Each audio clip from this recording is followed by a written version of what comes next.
Hi friends, all of you good morning. So welcome to Vidyarthi Academy for training. So ఈరోజు టాపిక్లో ఏం నేర్చుకున్నామంటే గ్రామర్లో ఇది video 3 friends. So ఈ యొక్క వీడియో 3లో మనం నేర్చుకోవాల్సింది ఏమి అంటే ఈ యొక్క video 3లో the types of principal verbs on the basis of forms used in a sentence. అంటే సెంటెన్స్ అనేటువంటిది బేస్ చేసుకొని, అంటే సెంటెన్స్లో మనం ఏ విధంగా ఆ వర్బ్స్ అనేటువంటి ఫామ్ అవుతాయి అనేటువంటిది బేస్ చేసుకొని ఎన్ని రకాలు ఉన్నాయి అనే దాని గురించి. అంటే ఇక్కడ 2 రకాలు వస్తాయి main, finite verbs, non finite verbs. ఈ ఫినైట్ వర్బ్స్ అంటే ఏమిటి, నాన్ ఫినైట్ వర్బ్స్ అనేటువంటిది తెలుసుకున్న తర్వాత నాన్ ఫినైట్ వర్బ్స్లో కొన్ని రకాలు ఉన్నాయి. అందులో ఒక 4 టైప్స్ ఉన్నాయి ఫ్రెండ్స్. దాని తర్వాత మళ్ళా నాన్ ఫినైట్ వర్బ్స్లో అండర్ దా టైప్స్లో ఇంకొక పార్టిసిపుల్ వర్బ్స్ వస్తుంది, దాంట్లో ఇంకా ఒక 3 టైప్స్ ఉన్నాయి. సో ఇది టోటల్గా ఉన్నటువంటి ప్రిన్సిపల్ వర్బ్స్, అంటే ఈ యొక్క సెంటెన్స్లో వాడేదాన్ని బట్టి బేస్ చేసుకొని మనకు రకాలు ఉండేది. సో దీని తరువాత వచ్చే వీడియో ఏమంటే హెల్పింగ్ వర్బ్స్ గురించి వస్తుంది అనమాట. Okay friends, so finite verbs గురించి డిస్కస్ చేద్దాం. So first 2 types friends, finite verbs, non finite verbs. So ఈ ప్రిన్సిపల్ వర్బ్స్ను మనం గుర్తుంచుకోవాల్సింది ఏమంటే 2 types. So finite verbs, non finite verbs. Finite verbs అంటే ఏం లేదు ఫ్రెండ్స్, సబ్జెక్ట్, టెన్స్, ఏ వర్బ్ అయినా సరే. సో ఈ యొక్క principal verbs, for example go కావచ్చు, వెంట్ కావచ్చు, రీడ్ కావచ్చు, టాక్, ఎనీథింగ్, వర్క్ ఎట్సెట్రా. ఆ వర్బ్స్ అనేటివి టెన్స్తోనూ మరియు సబ్జెక్ట్ ఆ రెండింటిని బేస్ చేసుకొని సెంటెన్స్ ఫార్మేషన్లో చేంజ్ అయిందంటే ఆ వర్బ్స్ని ఏమంటామంటే మనం ఫినైట్ వర్బ్స్ అని అంటాం. So for example they go అనేటువంటిది, ఇక్కడ దే గో అనేటువంటిది simple present tense.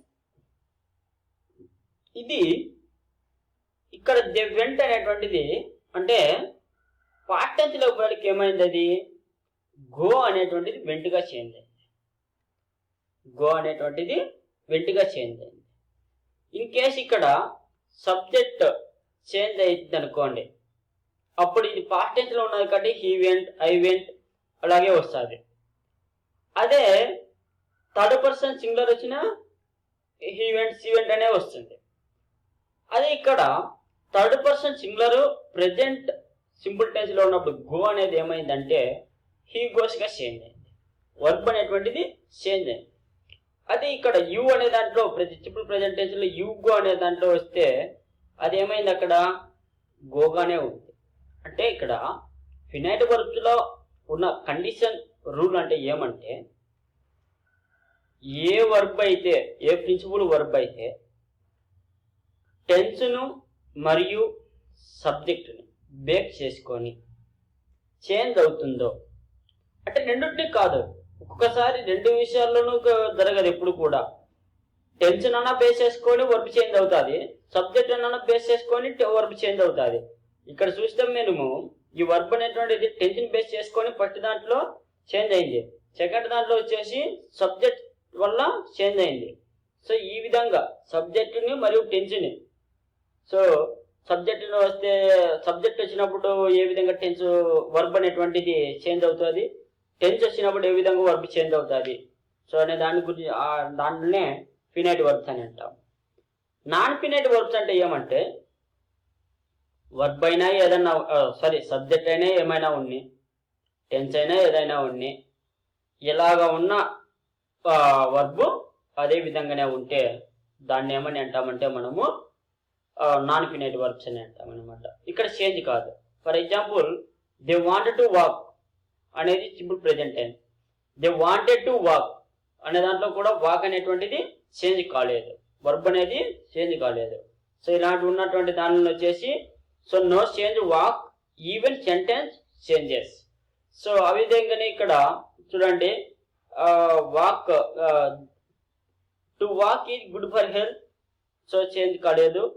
So walk is good for health, walking is good for health. So ఇక్కడ walking is good for health అనేటువంటిది చేంజ్ కాలేదు, కానీ ఇక్కడ వచ్చేసి ఏమైందంటే అది వర్బ్ అనేటువంటిది వచ్చేసి సబ్జెక్ట్ లాగా వచ్చింది కాబట్టి అది ప్రజెంట్ టెన్స్ లో ఉండాలా, అందులో వచ్చేసి కాబట్టి అది walking is good for health అయింది. ఓకే, మామూలుగా అయితే అది పెద్దగా చేంజ్ అనేటువంటిది కాలేదు. సో ఇక్కడ to walk is good for health and also walk is good for health, both also same. Walking is good for health. So ఇది ఫ్రెండ్స్ నాన్ ఫినైట్ వర్బ్స్ కి ఫినైట్ వర్బ్స్ కి ఉన్న డిఫరెన్స్. సో నెక్స్ట్ ఈ యొక్క types of non finite verbs. So ఇక్కడ types of non finite verbs అనేటువంటివి ఉన్నాయి. So finite verbs గురించి ఏం టైప్స్ లేవు. So types of non finite verbs లో కానీ తీసుకున్నట్లయితే ముఖ్యంగా 4 టైప్స్ అనేటువంటివి ఉన్నాయి. ఆ 4 టైప్స్ లో ఏమంటే ఫస్ట్ టైప్ ఏమంటే ఇన్ఫినిటివ్ వర్బ్స్. ఇన్ఫినిటివ్ వర్బ్స్ అంటే ఏమంటే ఏం లేదు ఫ్రెండ్స్, V1 వర్బ్కి ఆ యొక్క ఫర్ ఎగ్జాంపుల్ రీడ్ ఉంది, లిజన్, వాక్, దాని ముందర టు అనేటువంటిది యాడ్ చేస్తే దాన్ని ఏమని అంటామంటే మా అమ్మ టు రీడ్, టు వాక్, ఆ విధంగా అవుతాయి కదా. సో ఆ విధంగా వచ్చినప్పుడు ఆ వర్బ్ 2 + V1 ఫామ్ ఉన్న వర్బ్ అది ఏ విధంగా బిహేవ్ చేస్తుందంటే నౌన్ కానీ లేదంటే కాంప్లిమెంట్ లాగా కానీ యాక్టింగ్ చేస్తుంది. సో దాన్ని ఏమంటామంటే మనము ఇన్ఫినిటివ్ వర్బ్స్ అని అంటాము. ఎగ్జాంపుల్ ఇక్కడ to walk is good exercise, then to watch television harms your eyes. So ఇక్కడ ఉన్నటువంటి దానిని చూస్తే అవి నౌన్గా ఈ వాక్ అనేటువంటిది కానీ వాచ్ అనేది కానీ సో ఏ విధంగా ఉన్నదంటే వాచ్ టెలివిజన్ అనేది కానీ నౌన్గా యాక్టింగ్ చేస్తున్నది. సో అలాంటి వర్బ్స్ని ఏమంటామంటే మనము ఇన్ఫినిటివ్ వర్బ్స్ అని అంటాము. Next semi infinitive or bare infinitive verbs అంటే ఏమంటే V1 ఇక్కడ సబ్జెక్ట్ ఉన్నది, సబ్జెక్టుకు తర్వాత ఏమొస్తుందంటే హెల్పింగ్ వర్బ్ వస్తుంది, దాని మోడల్ హెల్పింగ్ వర్బ్ వస్తుంది, దాని తర్వాత వర్బ్ వస్తుంది అనమాట. అంటే ఫస్ట్ సబ్జెక్ట్ మధ్యలో వచ్చేసి హెల్పింగ్ వర్బ్ వస్తుంది, థర్డ్ ప్లేస్లో వచ్చేసి ఏమొస్తుంది అంటే వర్బ్ వస్తుంది, V1 వర్బ్. సో అలాంటి దానిలో ఏమంటామంటే మనం సెమీ ఇన్ఫినిటివ్ వర్బ్స్ అని అంటాము. I can speak, you must walk in the morning. So ఇక్కడ కెన్, మస్ట్, వుడ్ అలాంటివన్నీ ఎట్సెట్రా సెమీ ఇన్ఫినిటివ్ వర్బ్స్ కింద వస్తాయి. ఇంకా గెరాంట్ అంటే ఏమంటే V4, so singing, going, listening ఇవి ఎప్పుడైతే బిహేవ్స్ లైక్ నౌన్గా వస్తాయో దానిని ఏమంటామంటే మనము గెరాంట్ అని అంటాం. For example singing is an art.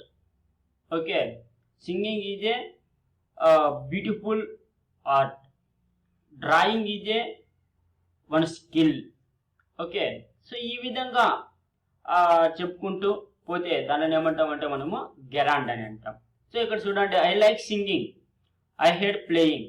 So ఇవి కూడా ఏ విధంగా వస్తాయంటే సో సింగింగ్ అనేటువంటిది ఏమున్నది ఇవి ఏమిటి కిందికి వస్తాయంటే గెరాంట్ కిందికే వస్తాయి. అయితే ఇక్కడ ఒక చిన్న డిఫరెన్స్ ఏమి అంటే గెరాంట్కి ప్రెజెంట్ పార్టిసిపుల్కి if it is present participle ఏమొస్తుందంటే V4 form is behaves like అడ్జెక్టివ్గా అయింది అనుకోండి దాని ప్రెజెంట్ పార్టిసిపుల్ అని అంటాం. అదే నౌన్గా అయింది అనుకో దానికి గెరాంట్ అని అంటాం.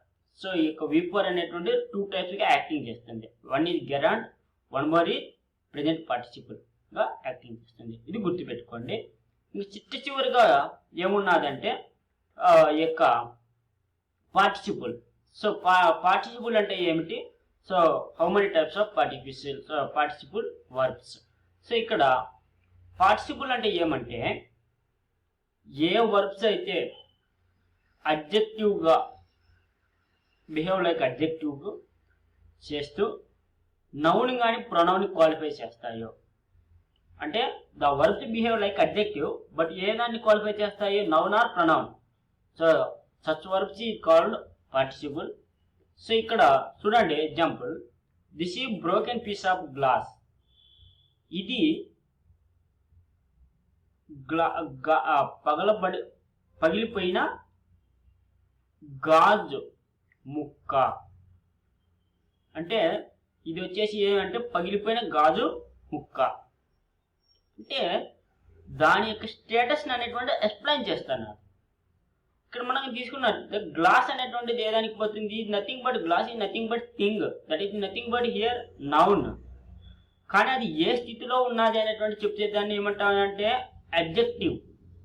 సో ఆ విధంగా క్వాలిఫై చేస్తూ ఆ వర్బ్ అనేటువంటిది బ్రోకెన్ అంటే ఏమి, పగిలిపోయినది నథింగ్ బట్ ఏ విధంగా ఉన్నది దాని యొక్క స్టేటస్ అనేటువంటి చెప్తున్నది.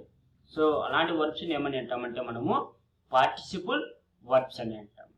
సో ఇక్కడ next another example is there. Okay, I saw a boy riding a bike. So ఇక్కడ వచ్చేసి ఆ అబ్బాయి ఏం చేస్తున్నాడు, నేను చూస్తున్నాను. ఎవరిని, ఒక బాలుని చూస్తున్నాను. సో ఆ అబ్బాయి ఏ స్టేటస్లో ఉన్నాడు ప్రెజెంట్ అనేటువంటిది కూడా ఇక్కడ క్వాలిఫై చేస్తున్నారు అనమాట. ఇక్కడ సెకండ్ సెంటెన్స్లో ఎవరిని క్వాలిఫై చేస్తున్నా అంటే నేను అనేదాన్ని క్వాలిఫై చేస్తున్నారు. ఏ వర్బ్ క్వాలిఫై చేస్తున్నారంటే సా అనేటువంటి వర్బ్ అనేటువంటిది క్వాలిఫై చేస్తున్నారు. సో ఇలాంటి వాటిని ఏమంటామంటే మనము పార్టిసిపుల్ వర్బ్స్ అని అంటాము. ఇందులో మరలా తిరిగి 3 టైప్స్ అనేటువంటివి ఉన్నాయి.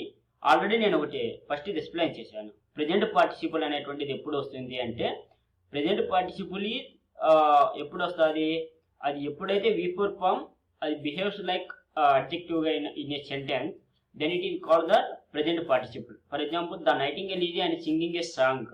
Okay, so singing is an art అనేటువంటి గెరాండ్. అంటే ఇది వచ్చేసి నౌన్గా వచ్చింది అనుకోండి, సో అప్పుడు వచ్చేసి ఇది గెరాండ్ అవుతుంది. So nightingale is singing a song అనేటువంటిది వచ్చేసి ప్రెజెంట్ పార్టిసిపుల్గా అవుతుంది. జస్ట్ లాస్ట్ వన్ ఈ past participle V2 form. Already మనకి తెలిసిండేదే. For example, listen, listened, legend.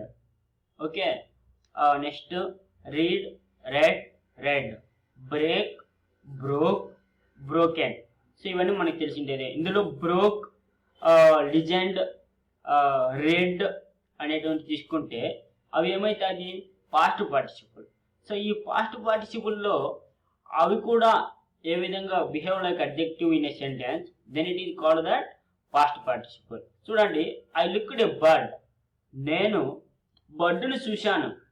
ఆ అబ్బాయి యొక్క పాస్ట్గా అంటే ఏం జరిగింది, నిన్న అతను ఏం చూశాడు అనేటువంటిది, నిన్న అతను ఆ అబ్బాయి అంటే నేను అనేటువంటిది ఒక అతను నేను నిన్న ఒక బర్డ్ని చూశాను అనేటువంటిది పాస్ట్ టెన్స్లో చెప్పబడుతున్నది. అంటే ఇక్కడ ఏమి చేస్తున్నది, ఈ యొక్క వర్బ్ అనే లుక్ అనే వర్బ్ ఏమైందంటే ఎస్టర్డే జరిగినటువంటి సంఘటన, ఎస్టర్డే కావచ్చు, గతంలో జరిగినటువంటి సంఘటన అనేటువంటిది అది అడ్జెక్టివ్గా ఉన్నదన్నమాట. అడ్జెక్టివ్గా ఉండి ఆ నౌన్ని క్వాలిఫై చేస్తుంది. అంటే ఇక ఐ గురించి చెప్తున్నది అనమాట, అంటే నా గురించి చెప్తున్నది.